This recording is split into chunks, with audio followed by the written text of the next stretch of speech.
மாணவர்கள் எவரும் போதைக்கு அடிமையாகாதீர்கள்.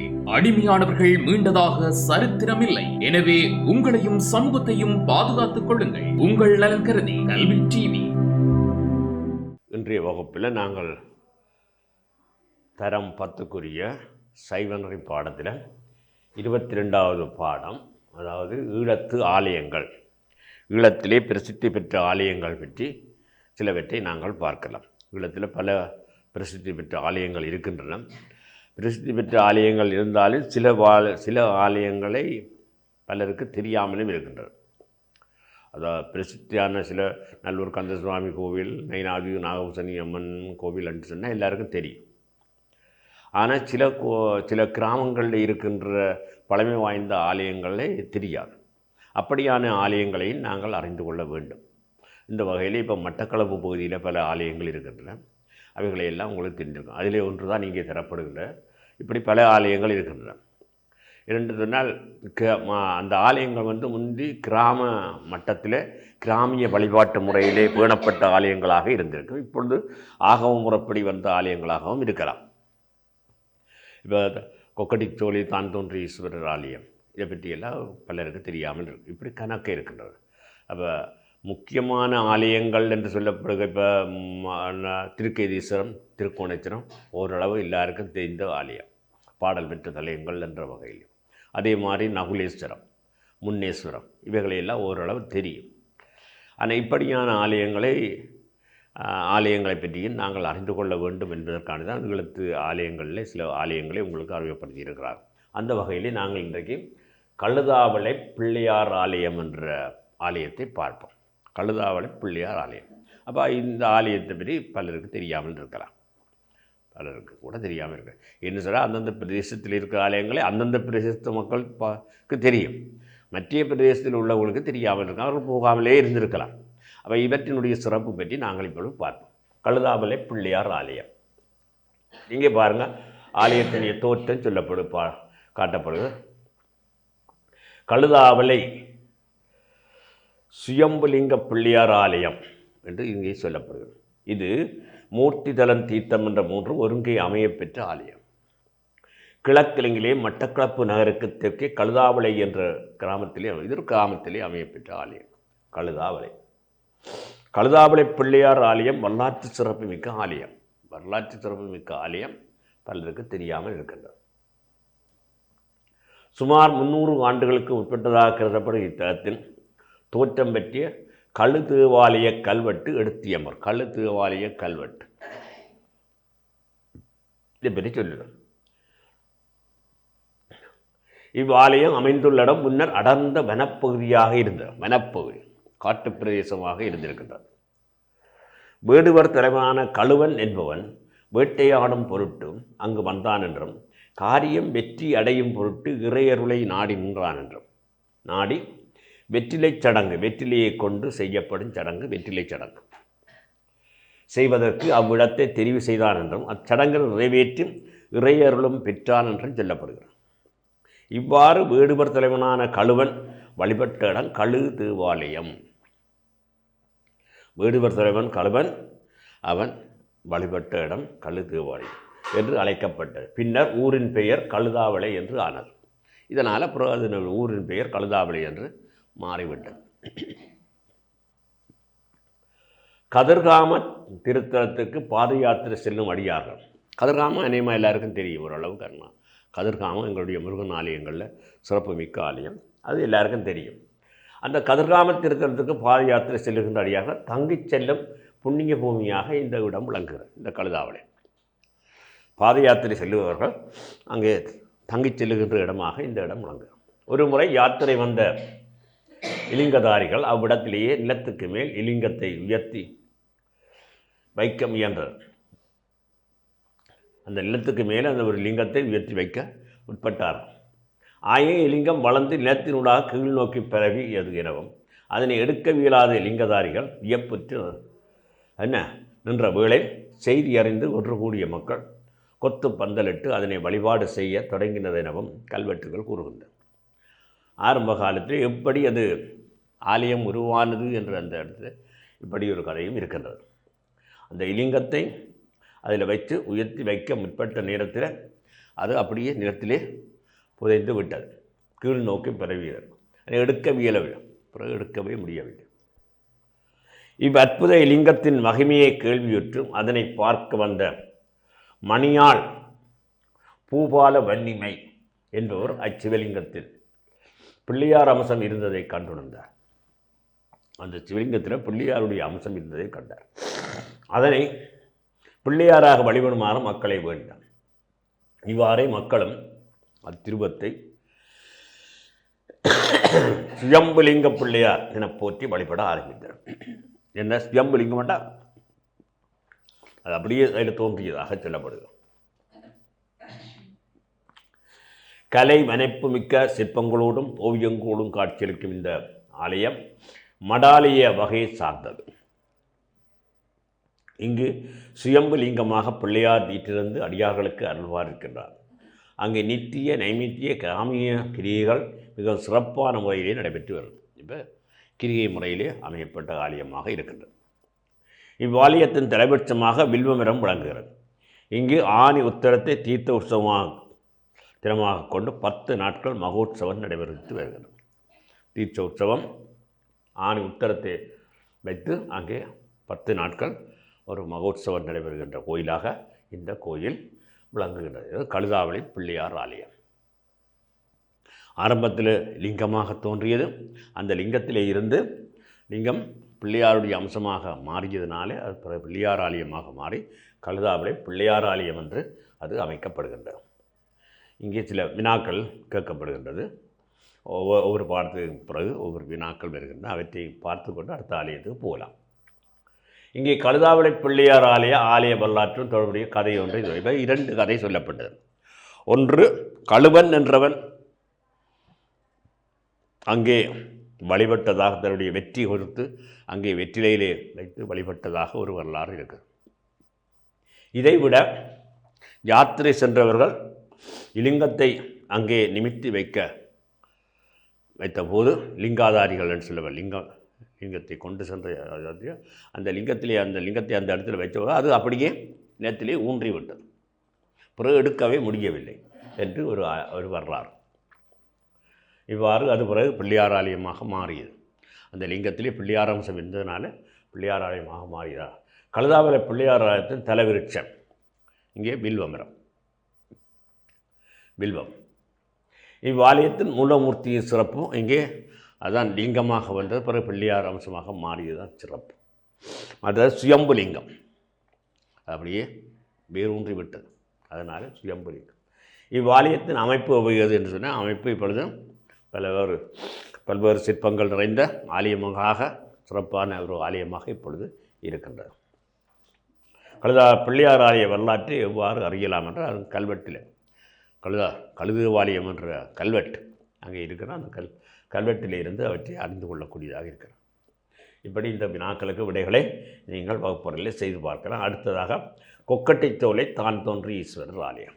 இதுவும் மட்டக்களப்பு பகுதியைச் சேர்ந்தது. இது முக்கியமான ஒரு ஆலயம். கொக்கட்டிச்சோலை தான் தோன்றி ஈஸ்வரர் ஆலயம். இந்த ஆலயத்தை பற்றி நீங்கள் அறிந்து கொள்ள வேண்டும். இங்கே மட்டு நகரிலிருந்து தெற்கே மண்முனை துறையின் ஊடாக 9 மைல் தொலைவிலே கொக்கட்டிச்சோலை என்ற கிராமம் அமைந்திருக்கு. கொக்கட்டிச்சோலை பண்டை காலத்திலே கொக்கு நெட்டி மரங்கள் நிறைந்திருந்தவனால கொக்கு நெட்டி மரம் என்று சொல்கிறது. அந்த கொக்கட்டி மரங்கள் நிறைந்திருந்தவனால் இந்த கிராமத்தில் கொக்கட்டிச்சோலை என்ற பெயர் ஏற்படலாயிற்று. அதுதான் கொக்கட்டிச்சோலை. அங்கே கழுதாவளி என்றது அங்கே அப்படித்தான் கழு என்று அந்த வேடுவன் வழிபட்டதுனால கழு என்று வந்து கழு தேவாலயம் என்று சொல்லி கழுவா அந்த ஊருக்கு கழுதாவளை என்று வந்துவிட்டு. அதே மாதிரி இங்கே கொக்கட்டி மரங்கள் சூழ்ந்திருந்த ஒரு பகுதியானபடினால் அது கொக்கட்டி சோலை என்று சொல்லப்படும். இயற்கை எழில்மிக்க இக்கிராமத்திலே நிழல் மரங்கள் நிறைந்த திருவீதியில் தான் தோன்றி ஈஸ்வரர் கோயில் கொண்டுள்ளார். தான் தோன்றி ஈஸ்வரர் கோயில், இது ஈஸ்வரன் கோயில். பண்டைக்கால அரசர்களது மதிப்பும் மானியங்களும் சீர்வரிசைகளும் பெற்றவையான கோயில்கள் சில மட்டக்களப்பிலே உள்ளன. பண்டை காலத்திலே வாழ்ந்த அரசர்களுடைய மதிப்பு மானியங்கள் சீர்வரிசைகள் எல்லாம் கிடைக்கப்பெற்ற ஒரு சிறந்த ஆலயங்களாக இங்கே மட்டக்களப்பில் இருக்கின்றன. இவை தேசத்து கோயில்கள் என்று சொல்லப்படும். தேசத்து கோயில்கள் என்று அதற்கு பெயர். அவ்வாறு வழங்கப்பெற்றவள் தான் தோன்றிய ஈஸ்வரர் கோயில் முக்கியமானதாகும். அப்படிப்பட்ட கோயில்களில் இந்த கொக்கட்டித்தோலை தான் தோன்றிய ஈஸ்வரர் ஆலயம் முக்கியமான ஒன்றாக கருதப்படுகிறது.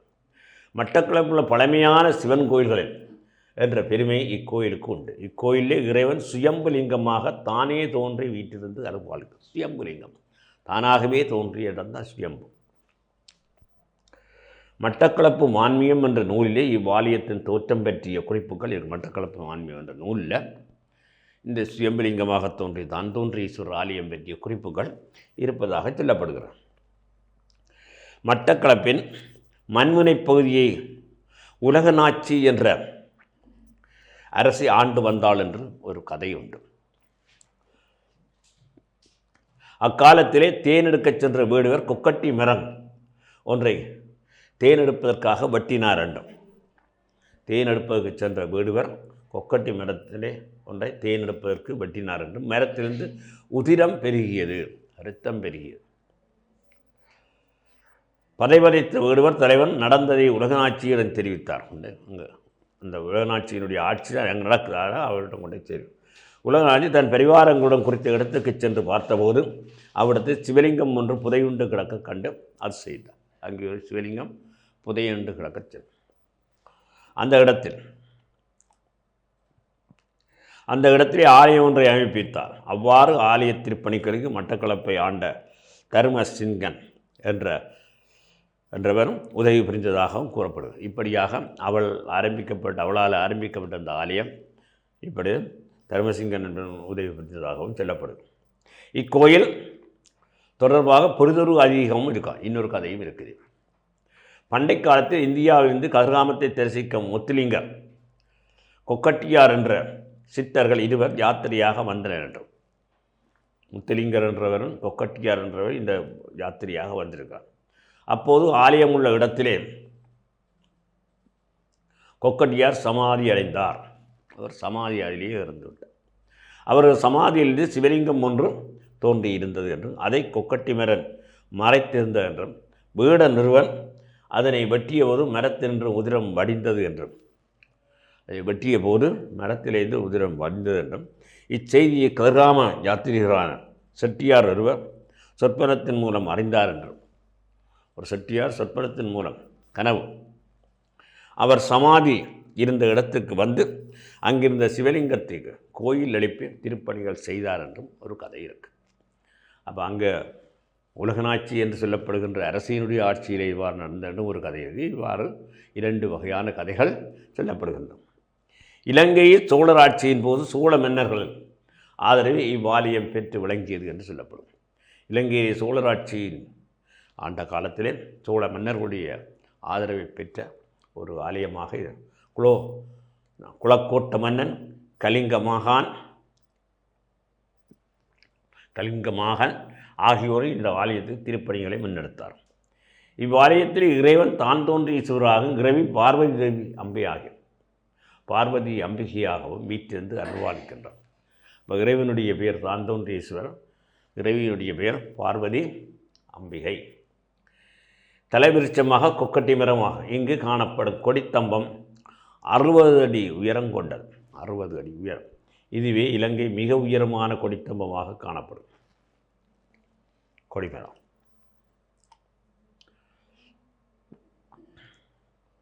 ஆலயத்தின் பரிபாலர்களை மன்னக்கர் என்று அழைக்கும் மரபு காணப்படும். பரிபாலர்கள் இங்கு பூசைவர்கள் சங்கமர் என்று வீரசைவ குருமார் ஆவார். என்னும் வீரசைவ குருமார். இக்கோயிலின் மகோத்சவம் ஆவணி வளர்புரை முதலாம் நாள் கொடியேற்றத்துடன் ஆரம்பமாகி 15 தினங்கள் நடைபெறும். 15 தினங்கள் நடைபெறும். இவ்வாலயத்தின் தேர்திருவிழா தேரோட்டம் என்று சிறப்பிக்கப்படுகிறது. தேர்திருவிழாவை தேரோட்டம் என்று சொல்லுவார். மட்டப்புகள் இன்று பழைய ஆலயங்களில் தேர்கள் வலம் வந்தாலும் தேரோட்டம் என்ற சிறப்பு வழக்கு இவ்வாலயத்துக்கு உரியதாகும். தேர்திருவிழா நாளன் இரவு திருச்சுகர வேட்டை இடம்பெறும். திருச்சுகர வேட்டை என்று சொல்லப்படும். அதாவது சுகரம் என்றால் பன்றி வேட்டை. அதன்பின் குடுக்கை கூறுதல் என்ற நிகழ்வும் இடம்பெறும். இவ்விழாவிலே பங்கு கொண்ட அனைவரையும் கௌரவிக்கும் முகமாக குடுக்கை கூறும் கல்வெட்டு படிக்கப்படும். மறுநாள் தீர்த்த உற்சவத்தில் விழா இனிதே நிறைவு பெறும் என்று சொல்லப்படும்.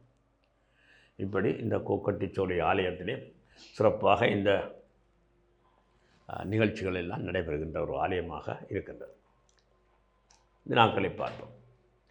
கொக்கடித்தோலை தான் தோன்றி ஈஸ்வரர் தொடர்பாக நிகழவும் ஐதீகம் ஒன்று நிகழ்வு. மூன்று வகையான ஐதீகங்கள் உங்களுக்கு சொல்லப்பட்டது. ஆகவே இதில் ஒன்றை நீங்கள் எழுதலாம். அதாவது உலகநாட்சியினுடைய இதாக பெறப்பட்டது என்று சொல்லப்படுது. மற்றது முத்துலிங்கர், மற்றது கொக்கட்டியார் என்றவர்கள் யாத்திரையின் போது அமைக்கப்பட்டதாக இப்படியெல்லாம் பல சொல்லும். கொக்கடித்தோலை ஆலயத்துக்கு திருப்பணி செய்த மன்னர்கள் யாவர்? இங்கே மன்னர்கள் 2 பேர் சொல்லப்படுது. கலிங்காமன், புறக்கோட்டு மன்னன், இப்படியெல்லாம் சொல்லப்படுது. இங்கே திருசூகர வேட்டை நடைபெறும் தினம், அது திருவிழாண்டு இரவு நடைபெறுகின்றது. வண்ணக்கர் சங்கமர், பரிபாலர்கள் வண்ணக்கர் என்று சொல்லுவோம். சங்கமர் என்றது பூசையோர். கொடுக்கை கூறுதல் நிகழ்வு ஏன் இடம்பெறுகிறது? அது எல்லாரையும் கௌரவிக்குங்கமாக அந்த கொடுக்கை கூறுதல் நிகழ்வு. இக்கோயிலில் எழுந்தள்ளியுள்ள இறைவன் இறைவியின் பெயர். இறைவன் தான் தோன்றி ஈஸ்வரர், இறைவியினுடைய பெயர் பார்வதி அம்பிகை என்று சொல்லப்படுகின்றது. இப்படி இங்கே இந்த ஆலயம் சிறப்புமிக்க ஆலயமாக சொல்லப்படுகிறது. அனைவரையும் கௌரவிக்கும் முகமாக கொடுக்கை கூறும் கல்வெட்டு படிக்கப்படும் என்று சொல்லப்படுது. இது ஒரு முக்கியமான நிகழ்வு. இங்கே இந்த ஆலயத்திலே பரிபாலர்கள் வண்ணக்கர் என்றும் மரபு காணப்படுது. மற்ற பூசைகிறவர் சங்கமர் என்று எல்லாம் சொல்லப்படுகின்ற மரபுகள் எல்லாம் இருக்கின்றது. தலைவிரிச்ச கொக்கட்டி மரம். குளக்கோட்ட மன்னன் கலிங்க மகன் கலிங்க மகான் என்ற மன்னர்கள் எல்லாம் இந்த ஆலயத்துக்கு ஆதரவை பெற்றவராக இருந்திருக்கிறார்கள். இங்கே 2 கதைகள் சொல்லப்படுகிறது. ஒன்று, இந்த முத்துலிங்கர் கொக்கட்டியார் ஆகிய சித்தர்கள் வந்து இங்கே அந்த சிவலிங்கம் ஒன்றை தோன்றியது என்று சொல்லியும், சமாதியிலிருந்து அவர் சமாதி எழுந்தபோது அப்படி தோன்றியது இந்த ஒரு கதை. அடுத்தது உலகநாச்சியாருடைய அந்த பார்த்தபோது சிவலிங்கம் என்று கலந்த அதற்கு ஆலயம் அமைத்ததாகவும் சொல்லப்படும். இப்படி 2 கதை சொல்லப்படுகின்றன.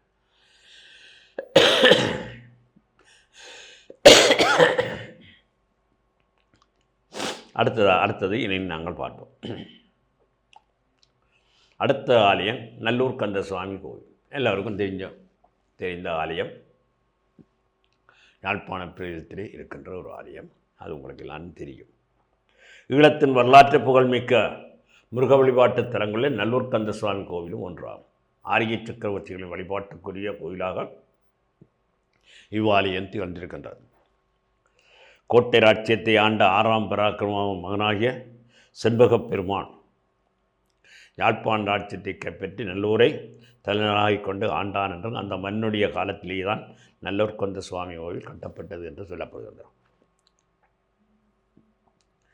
இவ்வாலயம் சிங்கை பராசகரன் ஆட்சி காலத்திலும் மேலும் சிறப்பு பெற்றது என்றும் இவன் நல்லூர் கந்தசுவாமி ஆலயத்தை நடுநாயமாக கொண்டு 4 எல்லைகளில் 4 கோயில்களை கட்டினான் என்றும், வடக்கே சட்டநாதர் கோயிலும், கிழக்கே வெயில் வந்த விநாயகர் கோயிலும், தெற்கே கைலாசநாதர் கோயிலும், மேற்கே வீரமாகாளியம்மன் கோயிலும் அமையப்பெற்றதாகும். அத்துடன் நல்லூர் கந்தசுவாமி கோவிலுக்கு சமீபமாக ஒரு ஏரியை அமைத்தார் என்றும், அது யமுனா ஏரி என்றும்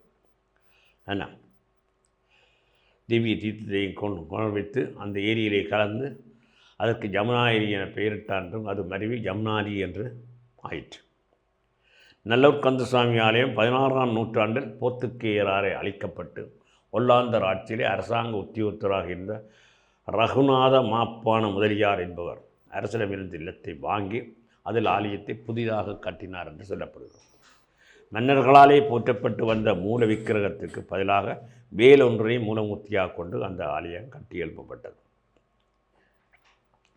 இவ்வாலயம் கிழக்கு, தெற்கு, வடக்கு திசைகளிலே கோபுர வாய்களை கொண்டுள்ளது என்று சொல்லியும், ஆலயத்தினுள்ளே தென்புறத்திலே தீர்த்தக்கணி அழகுற அமைந்துள்ளது என்றும், இவ்வாலயத்தின் மேல் புலவர்கள் பலர் பிரபந்தங்கள் பாடியிருக்கிறார்கள் என்றும் கூறப்படுகிறார். இவ்வாலயத்தில் நித்திய நைமித்திய பூஜை காலந்தவறாது நடைபெறுகின்றவை சிறப்பம்சம். இங்கு ஆவணி அமாவாசையை தீர்த்த தினமாக கொண்டு 25 நாட்கள் மகோத்சவம் மிக சிறப்பாக நடைபெறுகின்றது. நல்லூர் கந்தசுவாமி கோவிலை பற்றி உங்களுக்கு ஓரளவு தெரியும். நல்லூர் கந்தசுவாமி கோவிலை கட்டிய மன்னன் என்று சொல்லப்படுவது செண்பக என்ன என்று சொல்லப்படுகின்றது. அதாவது நல்லூர் கோயிலில் அதாவது ஆரம்ப காலத்திலே இந்த மன்னர்கள்தான் முகபாண்டியன் என்று சொல்லப்படுகின்றவர் மன்னன் தான் இந்த கோயிலை கட்டினான் என்று செண்பகப் பெருமாள் என்று சொல்லப்படுகின்றவர். கோட்டை ராட்சியத்தை ஆண்ட 6ஆம் பராக்கிரமபாவனுடைய மகனாகிய செண்பகப் பெருமாள் இந்த யாழ்ப்பாண ராட்சியத்தை கைப்பற்றி நல்லூரை திறனாக கொண்டு அமைந்த காலத்திலே தான் அவன் இந்த கோயிலை கண்ட செண்பகப் பெருமாள் என்று சொல்லப்படுது. சிங்கை பெர்ராசேகரன் செய்த திருப்பணி திருத்தொண்டுகள். சிங்கை பெர்ராசேகரன் அவர் என்ன திருப்பணி செய்திருக்கிறார்? அவர் என்றால்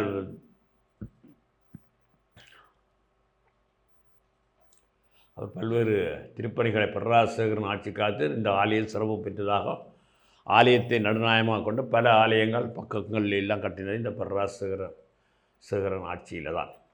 அதாவது வடக்கே சட்டநாத கோயிலும் கிழக்கே வெயிலுந்த விநாயகர் கோயிலும் தெற்கே கைலாசநாதர் கோயிலும் மேற்கே வீராளியம்மன் கோயில் என்றெல்லாம் இவை அமைக்கப்பட்டது. இவைதான் இது பெர்ராசேகரனால் செய்யப்பட்டது.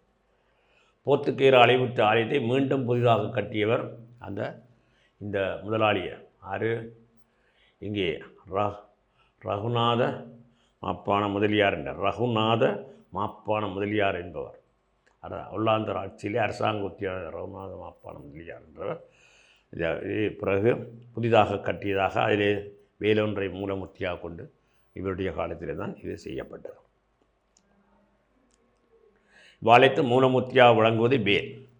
இவ்வாலயத்தில் எத்தனை நாட்கள் உற்சவம் நடைபெறுகிறது? அது 25 நாட்கள். எப்போ நடைபெறும்? அமாவாசை. அதாவது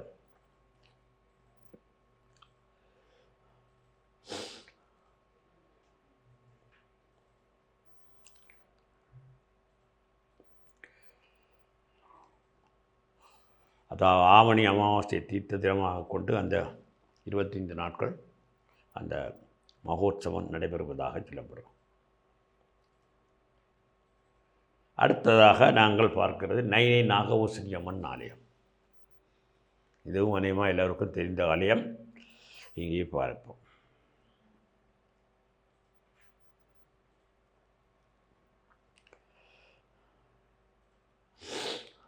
யாழ்ப்பாண குடாநாட்டின் தென்மேற்காக உள்ள தீவுகளில் ஒன்றே நைனா தீவு. இதை நாகதீபம், மணிவல்லபம், மணித்தீவு, பிராமண தீவு என்றெல்லாம் குறிப்பிடுவார். இவ்வாலயத்தில் நாகபூசணி அம்மன் ஆலயம் அமைந்துள்ளது. இவ்வாலயத்தில் குடிகொண்டிருக்கும் இறைவியை நாகபூசணி, நாகம்பாள், நாகேஸ்வரி என பல நாமங்களாலே போற்றுவார். என 64 சக்தி பீடங்களில் நைனி நாகபூசணி அம்மன் ஆலயம் ஒன்றாக விளங்குகிறது. 64 சக்தி பீடங்களில் ஒன்றாக இது விளங்குகிறது. விஜயன் இலங்கைக்கு வருவதற்கு முன்பே இலங்கையிலே இயக்கர், நாகர் என்ற இரு இனத்தவர்கள் வாழ்ந்து வந்தனர் என்றும் நாகர்கள் சிவனை முழுவதற் பொருளாக கொண்டு வழிபட்டவர்களும் அவர்களால் அமைக்கப்பட்ட ஆலயங்கள் ஒன்றே நைனி நாகபூசணி அம்மன் ஆலயம் என்றும் கருதப்படுகிறது. இந்த ஆலயம் தொடர்பான கதை ஒன்று உண்டிருக்கு. முன்னொரு காலத்திலே நாகம் ஒன்று தீவகத்தின் வடக்கே உள்ள புளியந்தீவிலே இருந்து நாடோறும் பூக்களை கொண்டு வந்து அம்பிகைக்கு பூசை செய்து வந்தது. ஒரு நாள் பூக்கொண்டு வரும் வழியிலே கரடன் ஒன்று அதனை கொல்ல முயன்றது. நாகமும் அச்சங்கொண்டு அந்த கடலிலே இருந்த ஒரு கல்லொன்றுடன் சுற்றி கொண்டது. புறதொரு கல்லில் அமர்ந்த கருடன் நாகத்தை கொல்ல தடம் பார்த்து கொண்டிருந்தது. அப்போது அந்த வழியாக மரக்கலம் ஒன்றிலே வந்த வணிகன் ஒருவன் அக்காட்சியை கண்டான் என்றும் நாகத்தின் மீது அனுதாபம் கொண்டான் என்றும் கருடனை நீ இந்த நாகத்தை கொல்ல வேண்டாம் என வேண்டினான் என்றும் கருடனோ நீ உனது செல்வங்கள் யாவற்றை என் முன் வைத்தால் இதனை கொல்ல மாட்டேன் என்று கூறியது என்றும் வணிகனும் அவ்வாறே செய்தான் என்றும் உடனே கருடன் அவ்விடத்தை விட்டு சென்றது என்று சொல்லப்படுகிறது. வணிகன் வீடு சென்றான். அன்றிரவு அவனது அறையிலே பேரொளி ஒன்று தோன்றியது. அவன் அவ்வொழியை நெருங்கிய போது அது விலை மதிப்பற்ற நவத்திரங்களாக இருந்தது.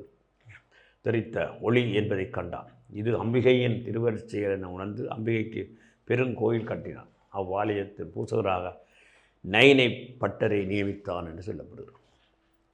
இவ்வாலயத்தில் 5 தலை நாகம் குடையின் கீழ் நாகப்பட குடையின் கீழ் அம்பாள் வீற்றிருக்கின்றார். இம்மூர்த்தி மிகவும் பழமையான இவ்வாலயத்தின் தலைவிருச்சம் வன்னி மரமாகும். இதன் தீர்த்தமாக சித்தாமித புற்கர்ணி என்ற ஆலயத்தின் மேற்கே அமைந்துள்ளது. இவ்வாலயத்தில் நித்திய நைமித்திய பூசைகள் கிரமமாக நடைபெறுகின்றன. ஆனி பூரணிய தீர்த்த நாளாக கொண்டு மகோத்சவம் 15 நாட்கள் நடைபெறுகின்றன. நாட்டின் பல்வேறு இடங்களிலும் இருந்து அடியார்கள் இந்த விழாக்களின் போது அம்பாளை தரிசிப்பதற்கு வருகை தருவார்கள்.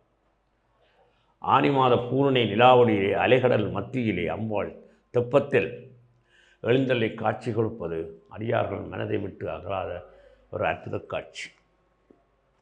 இந்த ஆலயத்தை சார்ந்ததாக அமுதசுரபி என்ற பெயரிலே அன்னதான மடம் ஒன்று அமைந்துள்ளது.